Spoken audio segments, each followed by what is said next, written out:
Welcome to Revenge Stories. 3:17 a.m. The text came in with an obnoxious buzz, shattering the heavy silence of my bedroom. I blinked against the darkness, the blue glow of my phone illuminating the ceiling, slicing through the last remnants of my restless sleep.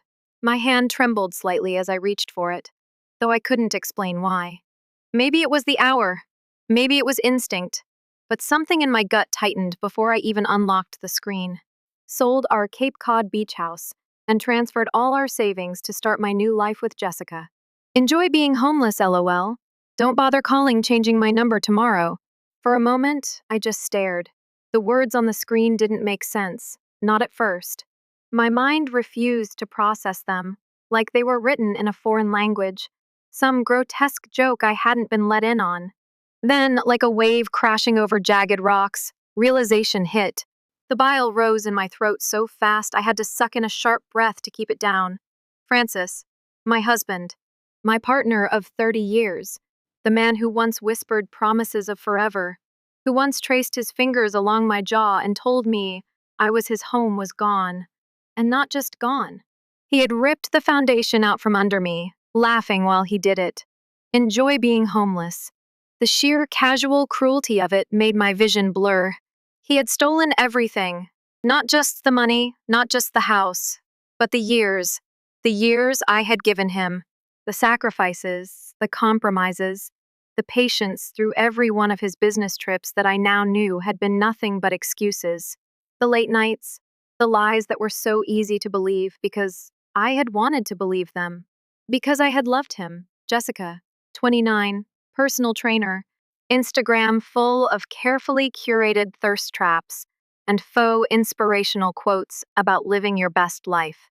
A woman half my age, whom my husband not my husband, not anymore had apparently decided was worth more than a lifetime with me.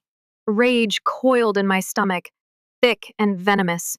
I set the phone down carefully, deliberately, because if I didn't, I might hurl it against the wall, and that would serve no one. I exhaled slowly, forcing my pulse to steady. I wasn't a fool. I had known something was wrong.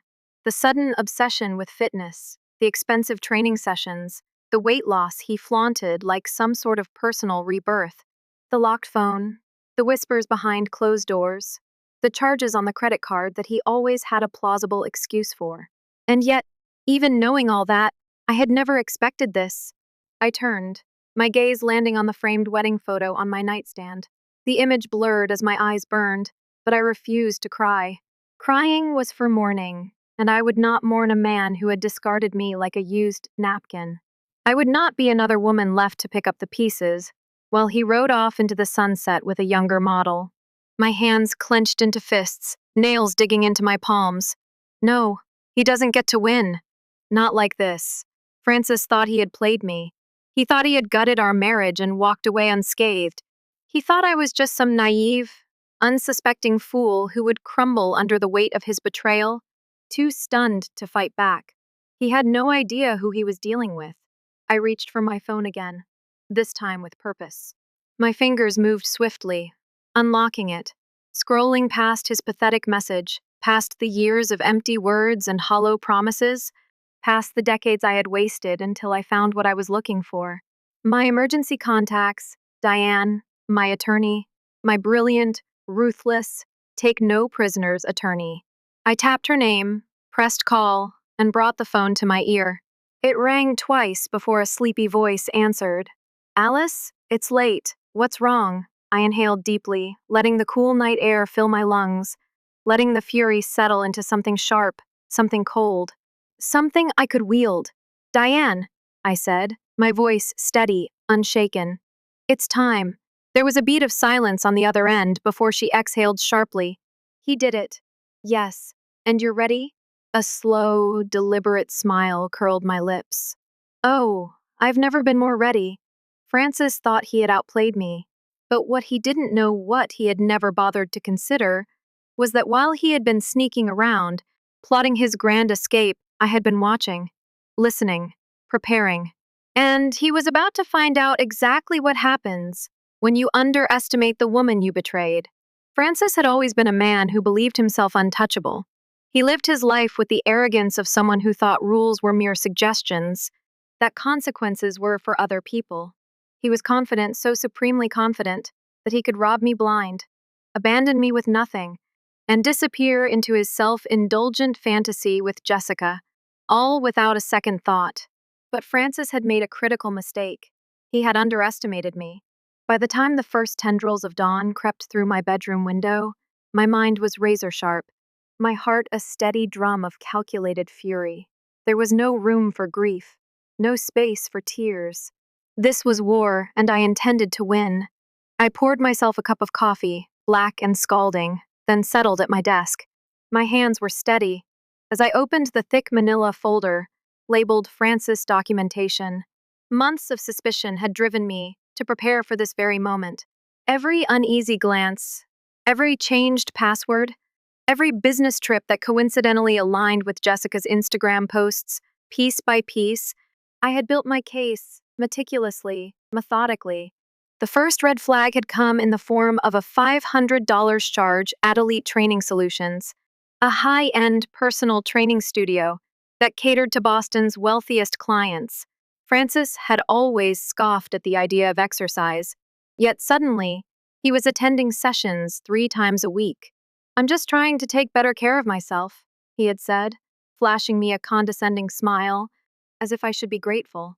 Then came the late-night phone calls, the hushed tones when I entered the room, the mysterious cash withdrawals, $3,000 share, $5,000 steer always just under the threshold that would trigger a notification from our bank. And, finally, the nail in the coffin, an email draft I had stumbled upon when borrowing his laptop one evening, addressed to a real estate agent, interested in selling Cape Cod property ASAP, discretion required. I hadn't confronted him. Not then, not because I was afraid, but because I had no intention of tipping my hand too soon. Instead, I had taken my findings to Diane. "He's planning something," I had told her, my voice steady. "And I want to be ready." Diane, who had handled more high-profile divorce cases than she cared to count, had simply nodded. "We freeze the assets. We document everything. We make sure that when he tries to pull the rug out from under you, he's the one who ends up falling." Now, as I sat at my desk, I flipped through the pages, feeling the weight of my own foresight settle over me like armor. The emergency court order had already been filed weeks ago, securing our joint accounts under legal supervision. Every attempt to transfer funds over a certain threshold would be flagged and held. The Cape Cod property sale? Void.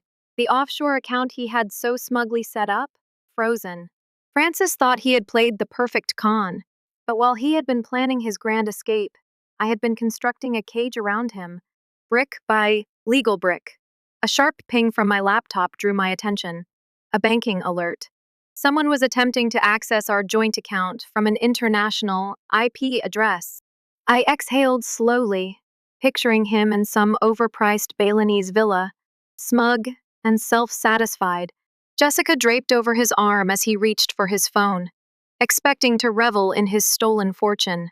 I imagined the moment his smirk faltered, his brows furrowed in confusion, then deepened into panic as the numbers on the screen refused to bend to his will. I imagined the frantic tapping, the disbelief, the desperate reattempts, the realization. My phone rang. I let it ring, 4 times, just long enough for him to feel the full weight of his impending doom. Then, I answered. "Alice," he barked, his voice edged with something that almost sounded like fear. "What the hell did you do?" I took a sip of my coffee, savoring the moment, the absolute power of it.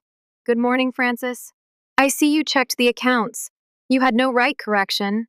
It was our money, Francis. Our house, our savings." My voice was calm, smooth, the practiced tone of a woman who had spent decades bending so a man like him could stand taller. But I wasn't bending anymore. "And you, my dear husband, attempted to commit financial abandonment. Fortunately, Judge Martinez took a particular interest in your, let's call it strategy." Silence. Just his ragged breathing.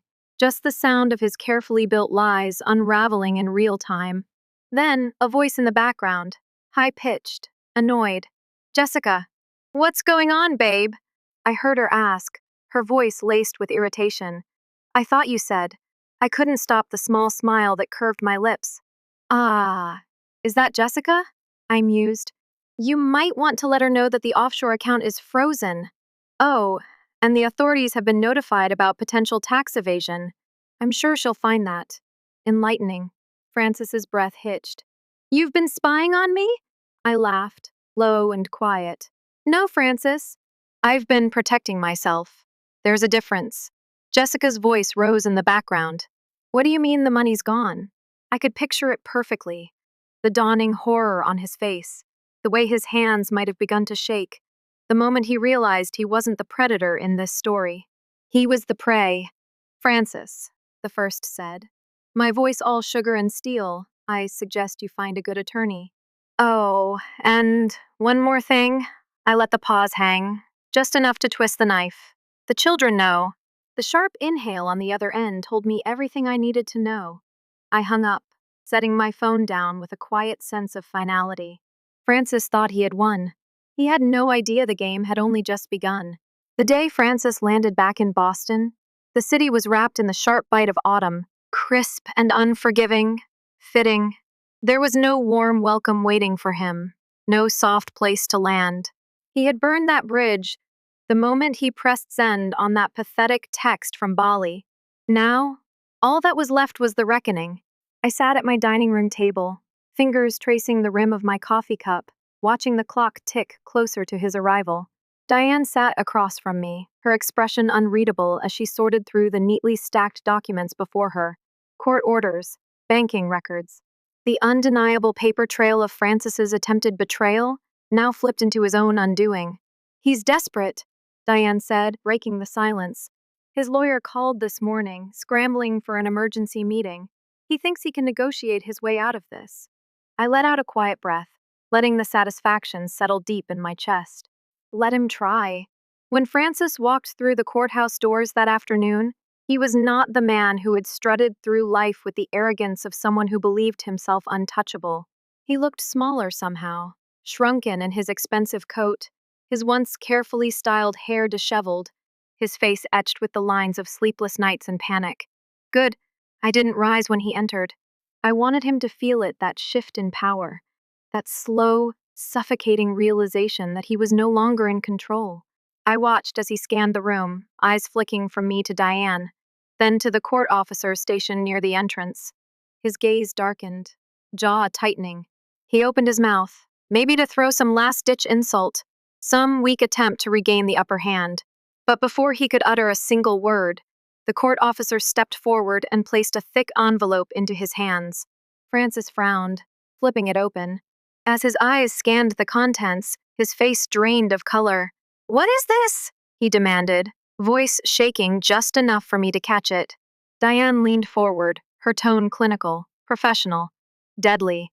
"That would be the legal notification of your frozen accounts, the voided property sale, and the forensic report of your financial misconduct. Also included are the court orders requiring your appearance for the emergency hearing." "This is bullshit!" Francis snapped, slamming the folder onto the table. "You had no right!" I had every right. My voice cut through his tantrum like ice. "You thought you could rob me blind, abandon me with nothing, and sail off into your midlife crisis. Fantasy without consequences? You underestimated me, Francis. That was your first mistake." His hands clenched into fists, his control slipping. "We can settle this. We don't need to drag this through court." I let out a soft, mirthless laugh. "Oh, we're past that, don't you think? You see, Francis, the moment you tried to leave me homeless, you stopped being my husband and became just another opponent to dismantle." Jessica's voice echoed in my mind, her shrill demands in the background of that phone call, the panicked realization that there was no money left for their glamorous escape. I wondered if she was still in the picture, or if she had vanished the moment Francis became more liability than asset. Diane leaned back in her chair, folding her hands neatly in front of her. "Here's the reality, Mr. Mercer. You are not in a position to negotiate. The assets you attempted to transfer have been secured under court protection. The sale of the Cape Cod property has been voided. Your offshore accounts have been flagged, and there's an open investigation into possible tax evasion. Now, The court has granted an emergency hearing where we will move to solidify the division of assets in favor of my client. Francis's face twisted with barely restrained fury. You can't do this. You can't just. Oh, but I can. I leaned forward, letting my voice drop into something lower, deadlier. And I did. You see, Francis, the first learned something from you after all these years. I learned how to wait, how to play the long game. You were so confident, so sure I would be too devastated to fight back. But while you were busy plotting your escape, I was watching. I was preparing. And now, here we are. He stared at me, chest rising and falling rapidly. The weight of his downfall was settling over him, heavy and suffocating. The children know, I added, twisting the knife. They've read the texts, seen the documents. They know exactly what kind of man their father is. A flicker of something crossed his face then. A final, desperate grasp at control. Alice, we were married for 30 years. We don't have to end it like this. I tilted my head, studying him. You ended it the moment you sent that text. I'm just making sure you feel the consequences. The courtroom doors opened then, the bailiff stepping in. The judge is ready to proceed. Diane stood, gathering her files. I followed suit, smoothing my blouse, ensuring every inch of me was composed, unwavering. I turned back to Francis one last time, meeting his eyes with the kind of certainty that he had once wielded against me. See you in court, Francis. And with that, I walked past him, leaving him standing there lost, cornered, powerless, exactly where he belonged. The moment Francis stepped out of that courtroom, the real fallout began. I didn't need to chase revenge anymore. It was already in motion, unstoppable, rolling toward him like an avalanche he never saw coming. The problem with men like Francis, men who believe themselves invincible, is that they forget how quickly the world turns against them when they lose their power. And Francis, for the first time in his life, was powerless. I was sitting in my lawyer's office later that evening, sipping on the best cup of coffee I'd had in years, when my son called. Thomas. He never called this late, which meant he had seen it. Mom, he started, his voice carefully controlled, but I knew my son. I could hear the tightness in his throat, the anger barely leashed beneath his words. Is it true? I inhaled slowly. Yes. A beat of silence. Then, the sharp exhale of someone who had just been punched in the gut. That bastard.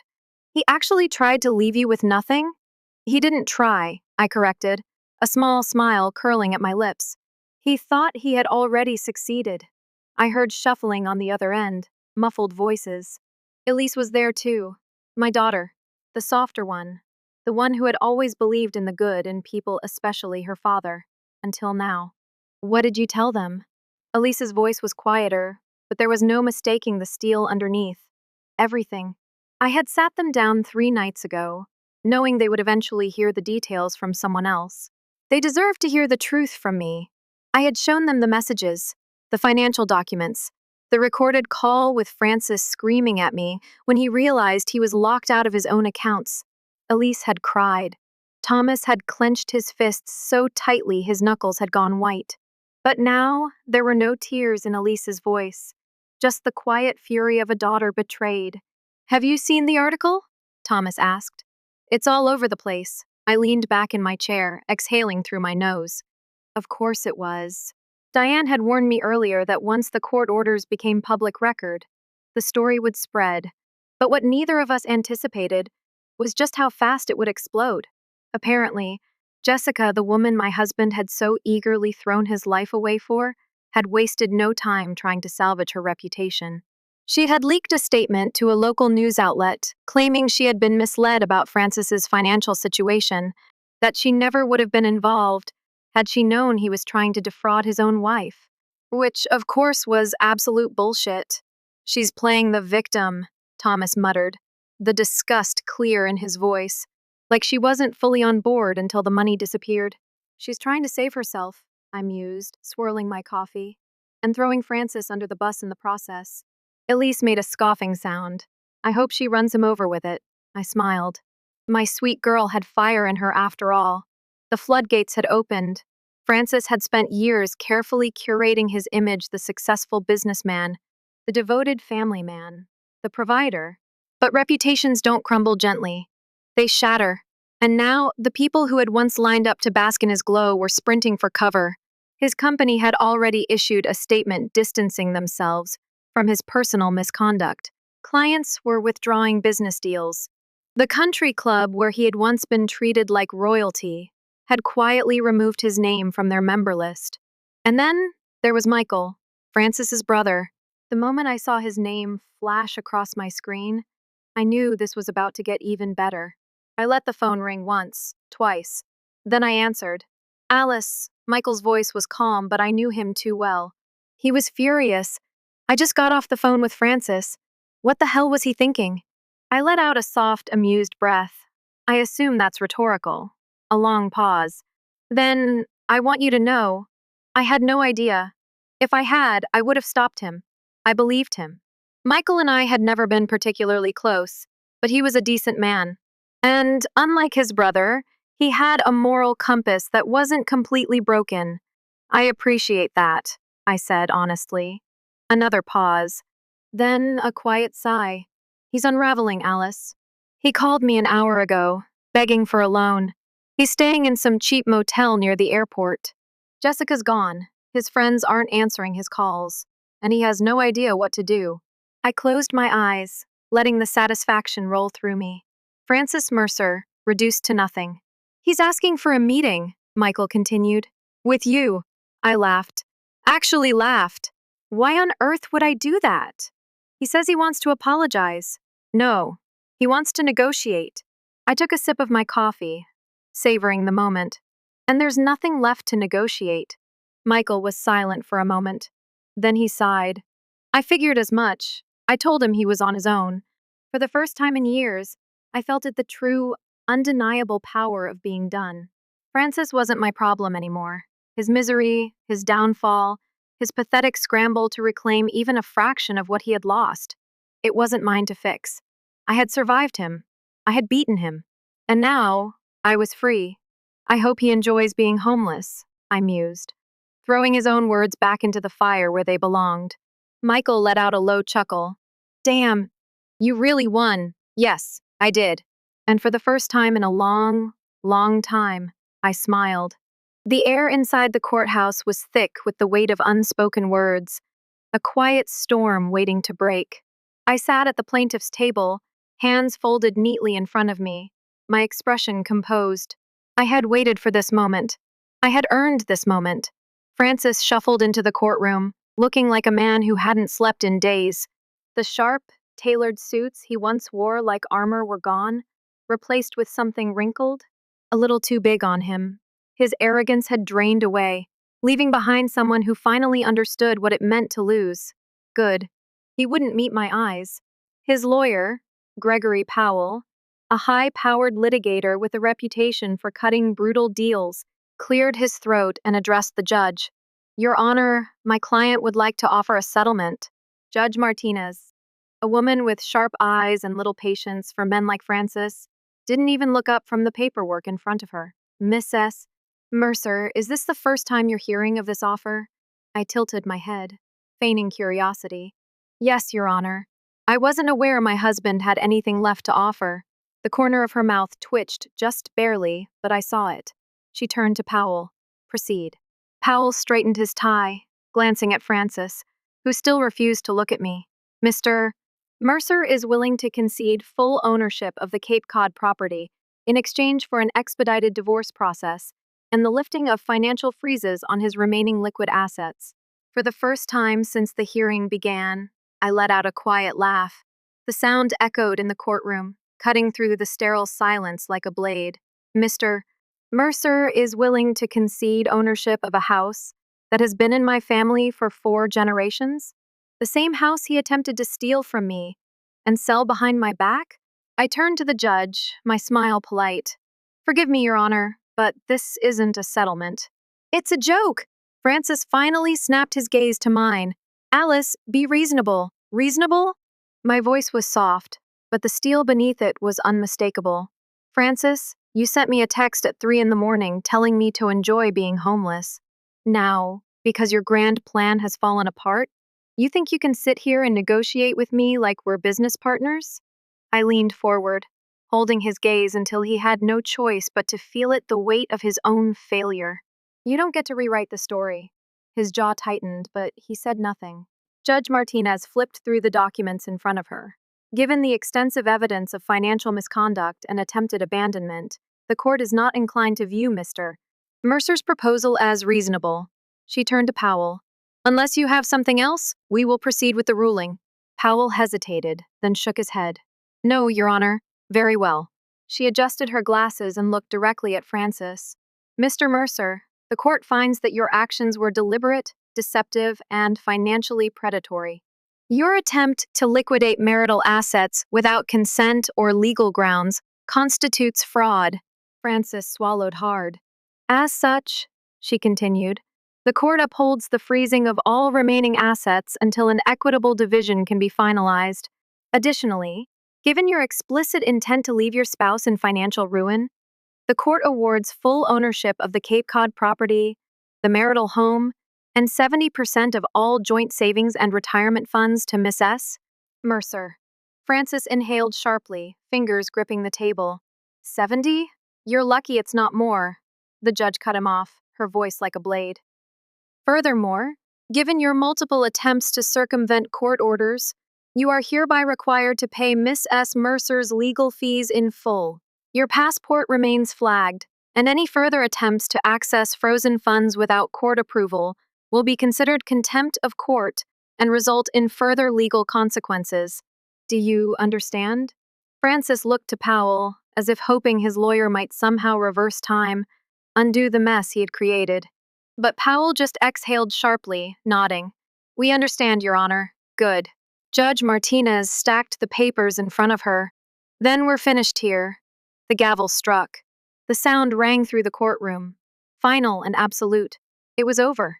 I stood, smoothing my blouse as Diane gathered our paperwork. Francis just sat there, unmoving, staring at nothing. I watched him for a moment, waiting for him to say something, to apologize, to admit that he had destroyed everything for nothing. But he didn't. So I turned and walked away. Thomas and Elise were waiting outside the courtroom. The moment I stepped into the hallway, Elise threw her arms around me, holding me tightly. You did it, Mom. Thomas stood beside us, hands in his pockets, eyes still burning with quiet rage. What happens to him now? I glanced back through the courtroom doors, where Francis still sat, looking small and broken. He figures out how to live with himself, Thomas scoffed. Doubt he'll manage. I smiled, but there was no real joy in it. Not my problem anymore. We walked out of the courthouse together, stepping into the crisp afternoon air. For the first time in years, I felt light. Weightless. Francis had spent so long trying to reduce me to nothing, trying to steal my security, my dignity, my future. But in the end, the only person he had truly destroyed was himself. And I was free. 6 months had passed since the gavel came down, since Francis sat frozen in that courtroom, realizing the empire he had built on lies and arrogance had crumbled into dust. 6 months since I had walked out of that courthouse with my head high, my children at my side, and my future finally in my own hands. Now, I stood on the deck of my Cape Cod beach house, the house Francis had tried to steal, the house he had called his in whispered conversations with real estate agents, as if history could be erased with a stroke of a pen. The sea air tasted like liberation. The waves rolled in, steady and strong, reminding me that no matter how many storms came, the shore always remained. Elise was inside, setting the table. She visited every weekend now, carving out time from her busy life to be with me. Thomas was arriving later, bringing his girlfriend, whom I hadn't met yet. A year ago, I might have been nervous about a dinner like this. I might have been worried about making everything perfect, about keeping up appearances, about ensuring Francis wouldn't find a reason to criticize. But now, I didn't care if the plates didn't match or if the food was a little overcooked. I was alive, and that was enough. The wind picked up slightly, and I pulled my sweater tighter around me. My phone buzzed on the wooden railing. I glanced at the screen, expecting a message from Thomas, but the name that appeared made me still. Michael Mercer, Francis's brother. I debated letting it go to voicemail. But curiosity, that sharp and dangerous thing, made me swipe to answer. Michael. Alice, he said, exhaling heavily. I figured you'd want to know. Francis left Boston. I wasn't surprised. The last I'd heard, he had been bouncing between cheap motels, burning through what little money he had left after the court ruling. The luxury condo was gone. The offshore accounts? Frozen. The friends who used to clamor for his attention? Nowhere to be found. Where? I asked, keeping my voice even. Florida, last I checked. Some rundown rental near the beach. He's been applying for jobs, but, well, let's just say business ethics isn't exactly his strong suit. A slow smile curled at the edges of my lips. The irony was almost poetic. And Jessica? Michael let out a dry chuckle, gone the moment she realized the money wasn't coming back. He tried to reach out to her, but she blocked him. Moved on to someone else, last I heard. I hummed in acknowledgement. How tragic. Look, Alice. Michael hesitated, then sighed. I just wanted to say I know we were never close, but I respect the hell out of what you did. He thought he could walk all over you, that you'd just take it, but you destroyed him. A year ago, I might have flinched at the word, destroyed.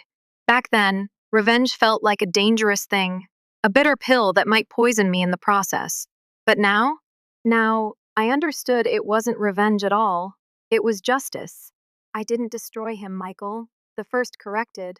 My voice calm. Francis did that to himself. Another pause. Then a quiet chuckle. Yeah, I guess he did. Take care, Alice. I hung up and set my phone down. The wind had shifted, carrying the scent of salt and fresh beginnings. Behind me, I heard the door slide open. Mom? Elise called. Everything okay? I turned, looking at my daughter stronger now, sharper in ways I wished she'd never had to be, but standing tall, unbreakable, like me. I smiled, stepping back inside, letting the warmth of my home wrap around me. Everything's perfect. And for the first time in a long, long time, I truly meant it.